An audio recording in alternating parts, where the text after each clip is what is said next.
wabarakatuh. Waalaikumsalam warahmatullahi wabarakatuh. Selamat pagi anak-anak semua. Pagi. Bagaimana kabarnya hari ini? Baik. Alhamdulillah, semoga anak-anak semua dalam keadaan sehat dan siap mengikuti pembelajaran. Pada pagi hari ini, kita akan belajar bersama mengenai teks eksposisi.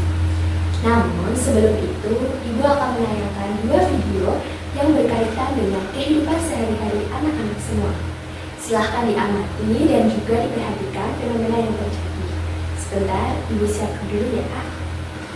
Ya.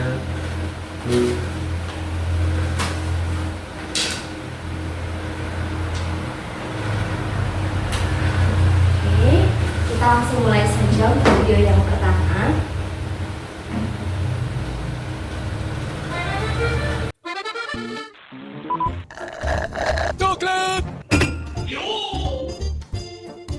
Siapa yang gak suka makanan bergula? Rasanya manis bikin hati gembira. Mungkin kita udah sering dengar soal penyakit yang mengintai, mengenai tubuh yang makin melar sampai diabetes. Tapi emang seberapa bahaya gula sebenarnya? Apakah lebih bahaya daripada rokok?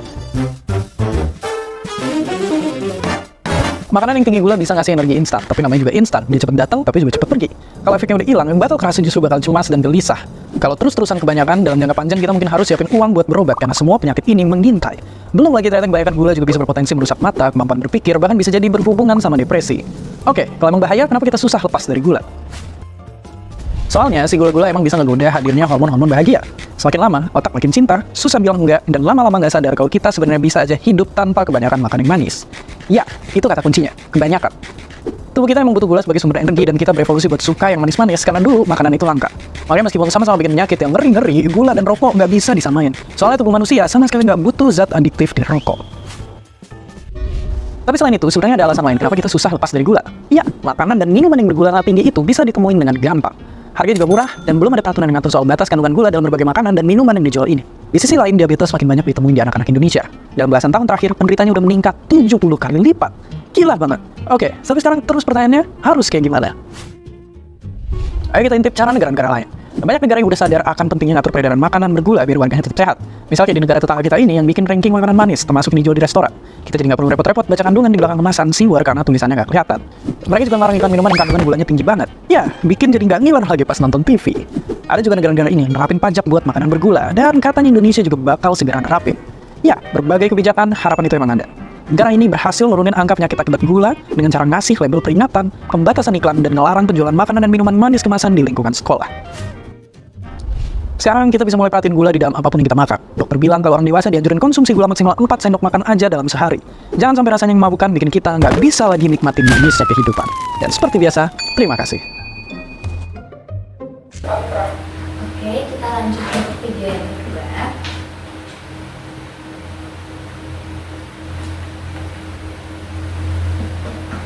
Kita mulai ya. Teknologi menjadi suatu hal yang tidak pernah lepas dari kehidupan manusia. Laju perkembangannya yang pesat dan berbagai inovasi yang dihadirkan membuat peranan teknologi sangat vital bagi aktivitas kita sehari-hari. Namun, tidak hanya membawa dampak positif, nyatanya teknologi juga bisa berdampak negatif jika disalahgunakan. Yang terjadi saat ini, era digital telah membawa kita pada persoalan serius. Terdapat bahaya tersembunyi seperti pencurian data privat maupun berita palsu.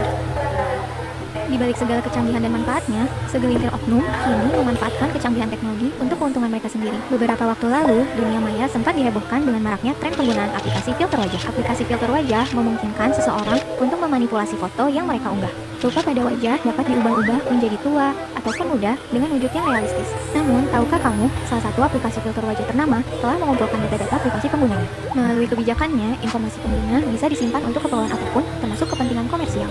Nggak hanya itu, belakangan ini muncul teknologi canggih bernama deepfake. Teknologi ini merupakan teknik rekayasa citra manusia dengan menggunakan teknologi kecerdasan buatan atau yang sering kita kenal dengan AI. Cara kerja deepfake adalah dengan menggabungkan potongan video orisinal dengan video yang ingin dimanipulasi. Kemampuan deepfake untuk menirukan wajah dan mimik seseorang dengan objek yang dimanipulasi dinilai sangat akurat. Akibat kemampuannya ini, deepfake berpotensi digunakan para oknum untuk hal-hal negatif dan berujung menimbulkan fitnah bagi pihak yang dirugikan. Penyalahgunaan teknologi melalui deepfake sempat menghebohkan dunia maya. Contohnya saat digunakan untuk memanipulasi video para politisi dunia yang tampak dibuat sedang berpidato, walau sebenarnya itu semua adalah fiktif. Bahkan di YouTube terdapat channel spesialis deepfake bernama Control Shift Face. Akun ini sukses menyita perhatian netizen lantaran video-video parodi fiktif yang mereka unggah. Dengan munculnya berbagai video deepfake, bisa dikatakan bahwa perkembangan deepfake saat ini terbilang cukup pesat. Nggak terbayang jika deepfake nantinya bisa digunakan oknum-oknum penipuan dengan menebar hoax. Kemunculan deepfake juga dinilai memancing maraknya disinformasi atau berita bohong di dalam kehidupan masyarakat sehari-hari. Melalui deepfake, ini segalanya mudah untuk dimanipulasi. Bahkan kita pun dibuat makin sulit untuk membedakan mana yang hoax dan mana yang benar-benar fakta. Sebagai muslim yang taat, kita wajib mencari kejelasan tentang sesuatu hingga jelas benar keadaannya, atau yang biasa disebut dengan tabayun. Terlebih di era digital seperti sekarang, tidak dapat dipungkiri kecanggihan teknologi seringkali jadi sumber perpecahan internal. Di dalam surat Al-Hujurat ayat ke-6, Allah sebenarnya telah mengingatkan kepada manusia untuk selalu bersikap tabayun. Pesan dari ayat ini mengajak pihak agar senantiasa teliti dan selalu berpikir positif dalam menerima segala arus informasi. Apalagi saat ini, banyak sekali berhamburan informasi yang belum jelas kebenarannya. Menyikapi isu penyebaran hoax yang kian memprihatinkan, alangkah baiknya kita selalu waspada sebelum bertindak, serta mencari sumber dari mana kabar itu berasal. Penyebaran hoax lewat video wajib diperangi dengan sikap tabayun, yang diwujudkan ke dalam tindakan seperti verifikatif dan tidak mudah percaya dengan informasi yang baru beredar. Jika menerima informasi yang dirasa kurang valid kebenarannya, maka sebaiknya kita juga tidak mentah-mentah menyebarkannya langsung ke publik, karena hal tersebut justru akan membuat suasana berubah menjadi semakin tidak kondusif. Dan sudah sepantasnya kita menggunakan teknologi secara bijak dan senantiasa bertabayun agar terhindar dari fitnah dan prasangka buruk. Terima kasih, tunggu video selanjutnya ya. Download Kita Obrol di Play Store dan di App Store sekarang. Baik anak-anak, setelah anak-anak tadi menyaksikan video, ini kita masing-masing dari anak-anak untuk menyampaikan pendapat secara singkat mengenai apa yang sudah anak-anak pahami dari kedua video tadi. Nah, tidak perlu takut salah. Di sini ibu ingin anak-anak berani dalam mengungkapkan pendapat. Coba ada yang mau untuk mengungkapkan pendapat? Saya Oke, baik Mas Aldo, dipersilahkan. menurut saya videonya ngeri Bu. Saya dan teman-teman sering beli es atau boba karena dan murah, tapi ternyata penderita diabetes anak-anak sampai 70 kali lipat gara-gara gula. Padahal batas aman cuma 4 sendok makan sehari, sedangkan minuman kekinian pasti lebih dari itu.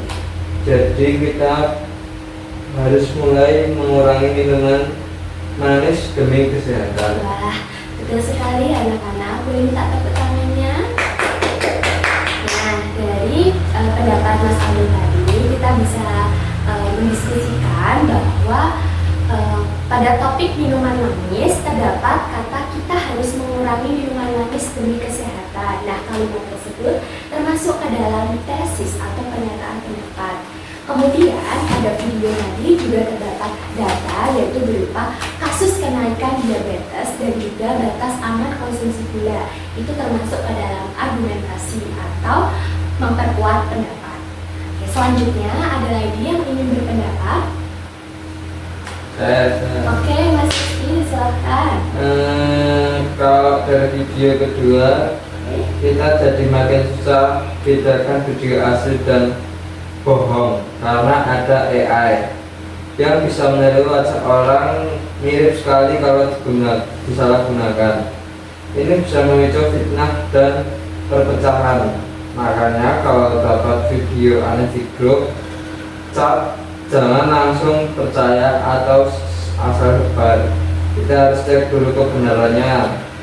Wah, sangat kritis sekali ya pendapat dari Mas Rizky. Boleh minta tepuk tangannya?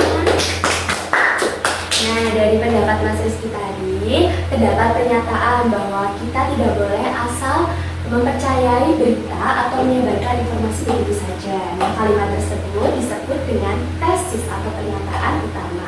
Selanjutnya, ada juga informasi mengenai teknologi deepfake, yaitu teknologi yang meniru wajah asli manusia, termasuk ke dalam argumentasi atau pendapat. Nah, yang selanjutnya ada ajakan untuk selalu mengecek kebenaran informasi, termasuk ke dalam penegasan ulang. Wah, hebat-hebat sekali anak-anak ini sudah mulai memahami mengenai fenomena yang terjadi di video tersebut. Oke. Nah, pendapat dari anak-anak tadi termasuk ke dalam teks eksposisi. Jadi ada yang tahu apa itu pengertian teks eksposisi? Ya. Oh, masih bingung ya? Oke, di sini gue akan menjelaskan. Jadi untuk pengertian teks eksposisi sendiri adalah teks yang berisi mengenai pendapat yang disertai dengan alasan, data, dan juga fakta. Untuk struktur teks eksposisi sendiri ada 3. Coba ada yang bisa menyebutkan?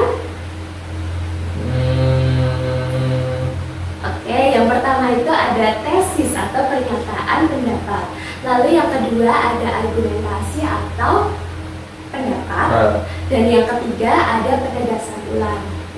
Nah, untuk lebih memahami mengenai teks eksposisi, Ibu akan membagi anak-anak ke dalam kelompok kecil yang beranggotakan 4 hingga 5 orang yang nantinya akan menjadi 6 kelompok ya. Nah, Ibu minta anak-anak untuk berdiskusi dan juga bekerja sama menyusun teks eksposisi. Kita bagi kertasnya ya.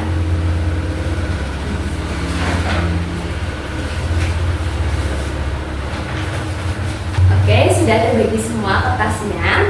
Nah, untuk mendukung pembelajaran pada pagi hari ini, Ibu menggunakan media Expospin cerdas. Nah, media Expospin cerdas ini adalah media yang berbentuk spinner.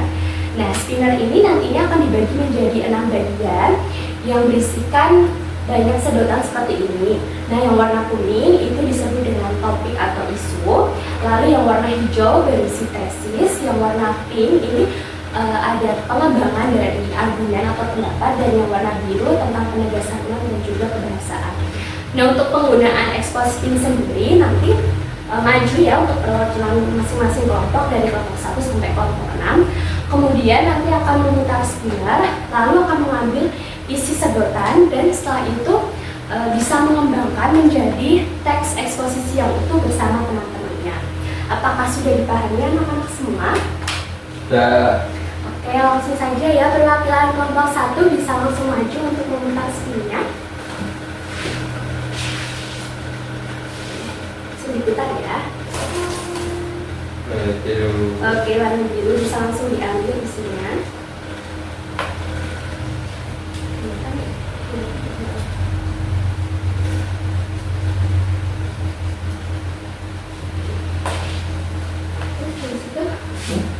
Udah? Cuma satu aja?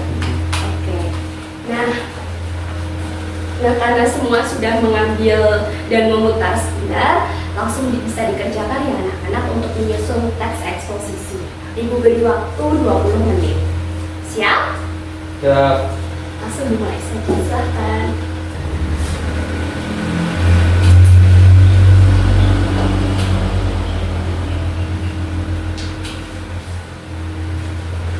Jangan sampai terbalik ya anak-anak. Susunannya tadi ada tesis, ada argumen, dan juga ada penegasan ulang. Nanti dibagi ya, ada yang mungkin menuliskan, ada yang mengembangkan, dan juga ada yang presentasi ke depan, seperti itu. Jika ada yang masih kebingungan, bisa langsung ditanyakan. Baik anak-anak, sudah tiba waktunya kita untuk mempresentasikan hasil diskusi dari masing-masing kelompok. Apakah ada yang ingin maju? Oke, boleh. Silakan Mas. Siapa ya? Misalnya. Oke, untuk judulnya yaitu penerapan pola hidup sehat bagi pelajar. Pola hidup sehat penting diterapkan oleh siswa dalam kehidupan sehari-hari. Tujuannya sehat membantu siswa lebih aktif dan fokus saat belajar, dan itu kebiasaan hidup sehat juga dapat menjaga daya tahan tubuh agar tidak mudah sakit. Oleh karena itu, siswa perlu menerapkan pola hidup sehat sejak dini. Kegiatan sederhana seperti makan bergizi dan berolahraga perlu dilakukan secara rutin. Dengan tubuh yang sehat, kegiatan belajar dapat berjalan dengan baik. Manfaat pola hidup sehat dapat dirasakan dalam aktivitas belajar sehari-hari. Siswa memiliki tubuh sehat biasanya lebih semangat mengikuti pelajaran di kelas. Selain itu, tubuh yang bugar membuat siswa tidak mudah lelah saat belajar maupun berolahraga. Akibatnya siswa dapat mengikuti kegiatan sekolah dengan lebih optimal. Karena itu, menjaga kesehatan menjadi hal penting bagi setiap pelajar. Istirahat yang cukup dan olahraga teratur juga membantu menjaga kebugaran tubuh. Pola hidup sehat memberikan dampak positif bagi kesehatan dan semangat belajar siswa. Kebiasaan hidup sehat juga membantu siswa lebih disiplin dalam mengatur kegiatan sehari-hari. Sebab itu, pola hidup sehat harus diterapkan oleh konsisten. Dengan demikian, siswa dapat belajar dengan nyaman dan memiliki tubuh yang kuat. Lingkungan sekolah juga perlu mendukung kebiasaan hidup Sehat melalui kegiatan olahraga dan kebersihan. Pola hidup sehat dapat membantu siswa menjalani aktivitas belajar hingga lebih baik. Oke, baik. Tepuk tangannya dong anak-anak. Silakan duduk Mas Agus. Oke, anak-anak. Pembelajaran hari ini tuh kita sudah belajar apa saja sih? Tentang tesis, Iya. argumen. Itu termasuk ke struktur teks eksposisi. Kemudian kita juga sudah belajar bagaimana sih cara menyusun teks eksposisi yang baik dan benar. Ya, Oke. Nah, apakah media Expospin cerdas ini membantu anak-anak dalam memahami teks eksposisi? ya membantu Kenapa kok bisa membantu? karena Mempermudah ya? Ya, mempermudah. Dalam penyusunan teks eksposisi, Ya. karena sudah ada step by stepnya dalam penyusunan. Oke. Ibu rasa cukup sampai di sini saja ya pembelajaran kita pada pagi hari ini. Semoga pembelajaran pada pagi hari ini bermanfaat untuk anak-anak semua. Terima kasih atas kerjasamanya. Sekian, wassalamualaikum warahmatullahi wabarakatuh. Waalaikumsalam warahmatullahi wabarakatuh. I just had to let you know you're